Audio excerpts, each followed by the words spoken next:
Halo anakku sekalian, dimanapun kalian berada, dari Sabang sampai Merauke, dari Pulau Miangas sampai ke Pulau Rote. Assalamualaikum warahmatullahi wabarakatuh. Salam sejahtera bagi kita semua. Salam santun dari Bapak Guru Tampan. Anak-anakku sekalian, sebelum pembelajaran dimulai, alangkah baiknya kita berdoa dulu kepada Tuhan Yang Maha Esa supaya pembelajaran pada hari ini diberikan kelancaran.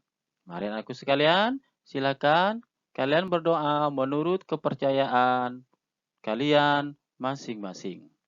Berdoa mulai. Berdoa selesai. Baiklah anakku sekalian, kali ini Bapak Guru Tampan akan mempelajari atau akan membahas yaitu tema 4, globalisasi. Subtema 1, globalisasi di sekitarku. Pembelajaran 2. Baiklah anakku sekalian, silakan kalian simak pembahasan Bapak Guru Tampan selanjutnya.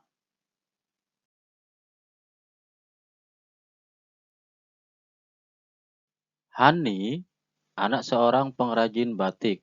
Ayahnya seorang pengusaha kain batik. Dahulu usaha ayah Hani kecil. Ayah Hani terus berusaha mengembangkan usahanya sehingga kain batiknya bisa terjual sampai ke luar negeri. Ayah Hani menggunakan reklame untuk mempromosikan produk batiknya. Berikut adalah reklame milik Ayah Hani. Anak-anakku sekalian, ayo kita cari tahu tentang batik sampai mendunia dan juga tentang reklame. Batik, daerah globalisasi, sudah dikenal di dunia. Batik mendapatkan pengakuan dari UNESCO sebagai warisan budaya dunia. Pada tanggal 2 Oktober 2009, UNESCO memberikan pengakuan dan pengesahan secara resmi batik Indonesia sebagai warisan budaya dunia. Batik diminati oleh semua kalangan, mulai dari anak-anak, remaja, sampai orang dewasa. Selain diminati oleh masyarakat Indonesia, batik juga diminati oleh masyarakat mancanegara. Penjualan batik yang semakin berkembang membuat perekonomian para pengrajin batik semakin meningkat. Hal ini dikarenakan para pengrajin sangat mahir dalam mempromosikan batik ke seluruh dunia. Salah satunya yaitu mempromosikan melalui reklame.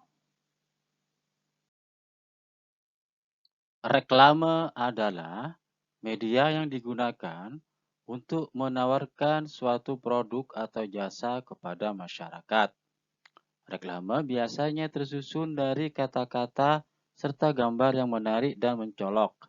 Reklame biasanya berukuran besar sehingga mudah dilihat dan dibaca.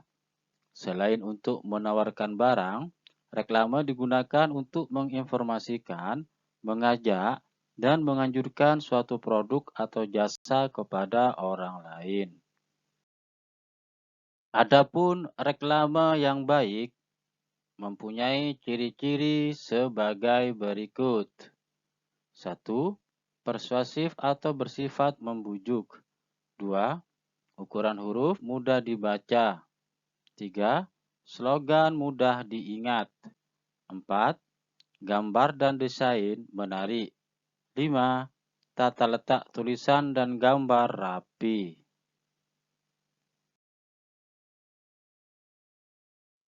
Anak-anakku sekalian, secara berpasangan, tulislah hal yang kamu ingin ketahui lebih lanjut tentang iklan dalam bentuk pertanyaan.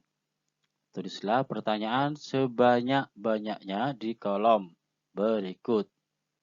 tukarkan pertanyaan yang telah kamu buat dengan teman di sebelahmu dan diskusikan jawabannya bersama-sama. Jenis-jenis reklame. 1. Reklame berdasarkan tujuan pengadaan. A. Reklame komersial.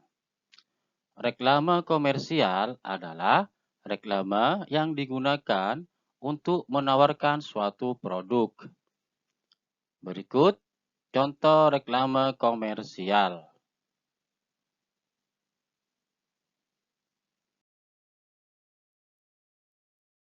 B.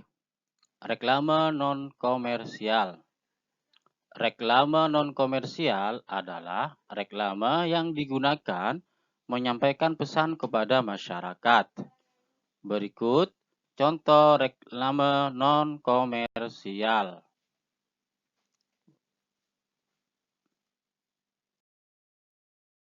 2. Reklame berdasarkan media penyampaian. A. Reklame audio. Reklame audio adalah reklame yang menggunakan media suara atau bunyi tertentu. Simak contoh reklame audio berikut.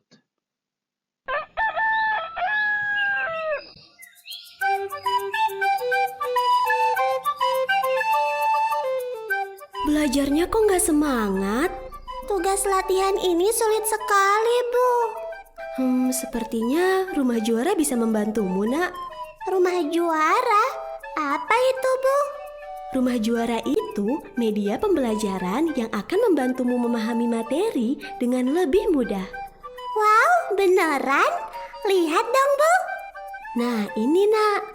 Rumah Juara adalah media pembelajaran interaktif dengan materi sesuai kurikulum, dikemas dalam bentuk audio, video, animasi interaktif, game edukatif, latihan soal, dan sebagainya. Rumah Juara akan menghadirkan suasana belajar yang seru dan menyenangkan. Rumah Juara dapat diakses menggunakan komputer, laptop, smartphone, atau melalui tablet sehingga anak dapat belajar secara mandiri. Rumah Juara, pilihan tepat membantu anak menjadi juara. B. Reklame visual. Reklame visual adalah reklame yang menggunakan media gambar, baik gambar diam maupun gambar bergerak. Berikut contoh reklame visual.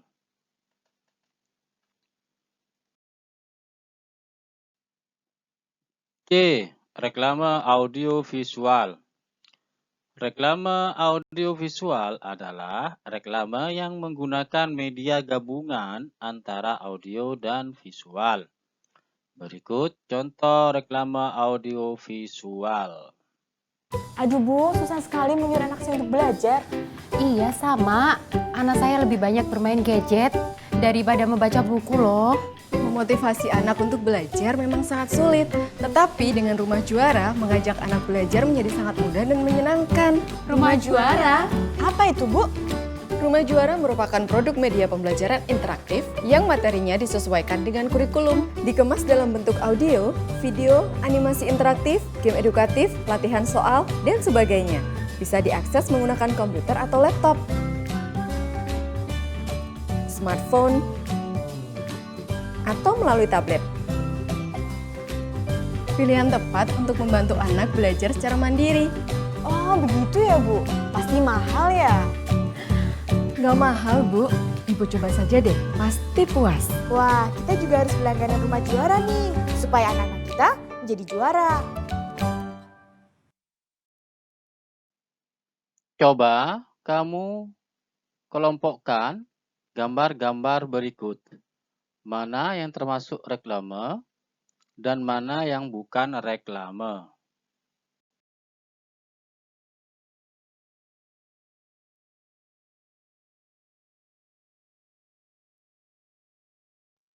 Menurutmu, apa itu reklame? Apa tujuan reklame? Dan apa saja jenis-jenis reklame?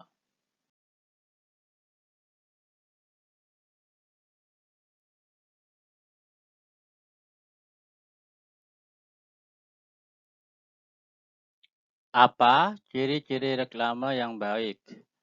Jawablah pertanyaan di buku tulis dan diskusikan jawaban kalian bersama teman kalian atau bersama teman kelompok kalian.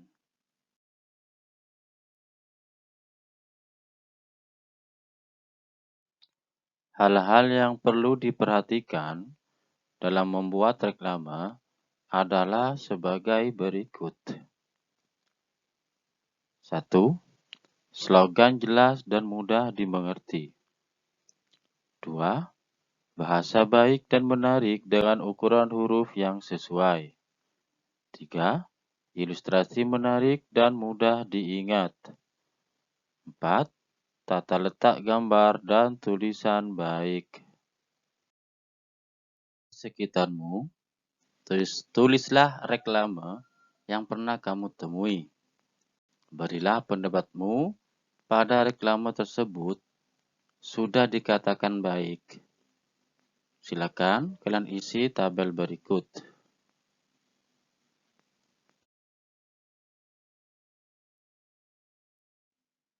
Bacalah cerita berikut yang berjudul Sahabat Tak Terpisahkan. Atau kalian bisa lihat di buku siswa tema 4, subtema 1, pembelajaran 2, halaman 18 dan 19. Atau kalian simak, Bapak Guru Tampan akan membacakan. Sahabat tak terpisahkan. Hani dan Dwi telah berteman lama sekali. Sejak belum bersekolah, mereka sering menghabiskan waktu di sore hari untuk bermain bersama. Semua tahu bahwa Hani dan Dwi tak terpisahkan. Persahabatan mereka tetap terjalin erat sampai kini mereka telah duduk di kelas 6 di sekolah yang sama. Dulu, banyak teman yang meragukan bahwa persahabatan Hani dan Dwi akan bertahan lama. Karena latar belakang keluarga mereka yang jauh berbeda. Hani adalah anak seorang pengrajin batik yang sukses, walaupun mulai dengan membatik sendiri. Kemudian, memiliki beberapa pegawai. Sekarang, usaha orang tua Hani sudah berkembang sangat pesat.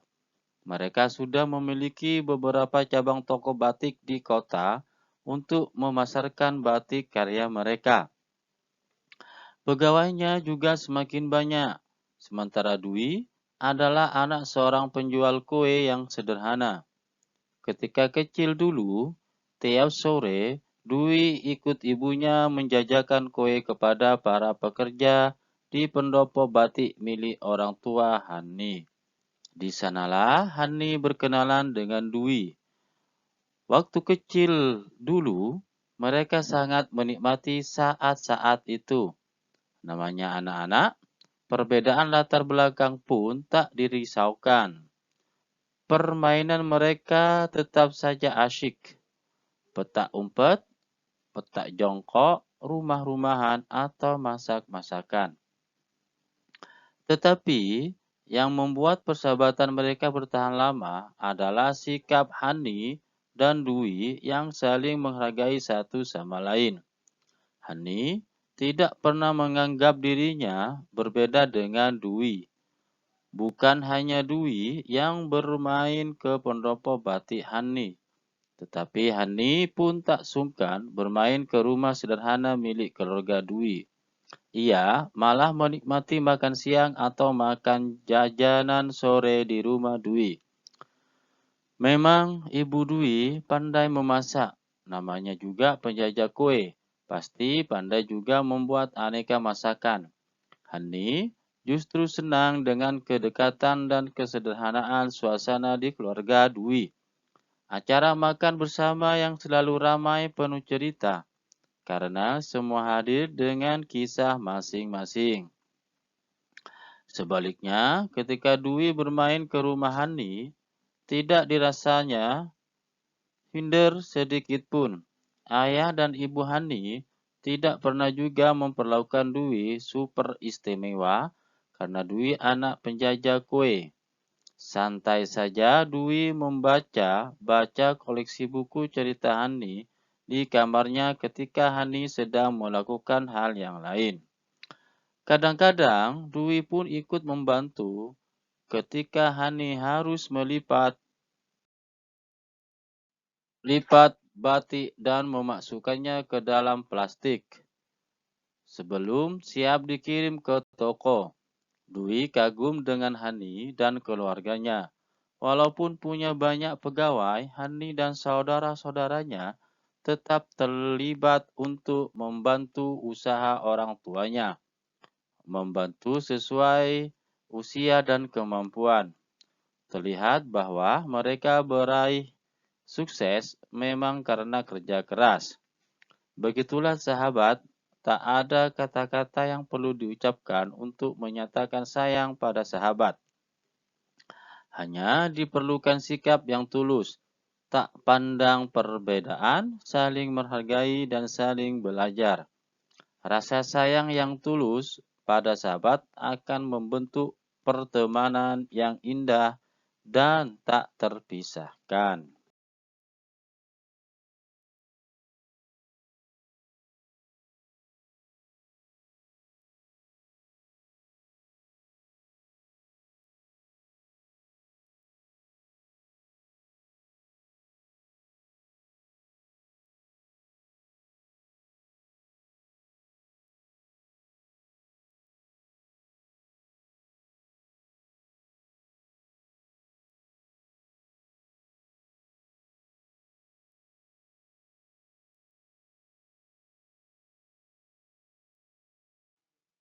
Berdasarkan cerita di atas, diskusikan pertanyaan berikut. 1. Apa perbedaan yang terlihat antara Hani dan Dwi? 2. Bagaimana Hani bersikap terhadap Dwi? 3. Bagaimana sikap keluarga Hani kepada Dwi? 4. Bagaimana Dwi bersikap terhadap Hani? Silakan jawaban kalian diskusikan dengan teman kalian atau dengan teman kelompok kalian. Jawaban yang kalian buat, silakan kalian presentasikan di depan kelas untuk dikoreksi bersama-sama teman dan guru kalian. Hani dan Dwi berbeda latar belakang ekonomi keluarga. Namun demikian, mereka tetap berteman baik. Hani tetap menghargai Dwi dan tidak bersikap sombong. Hani belajar kesederhanaan dari Dwi. Dwi menghargai Hani dan tidak malu berteman dengannya. Dwi belajar sikap tidak sombong dari Hani. Bagaimana dengan kamu? Apakah kamu juga merasakan keberagaman ekonomi? Contohlah Dwi dan Hani. Dwi tidak malu dengan kondisi keluarganya, dan Hani tidak sombong. Mereka menghargai keberagaman yang ada. Sekarang, coba kalian ceritakan perasaanmu setelah membaca cerita Hani dan Dwi. Jawaban kalian tulis di buku tulis.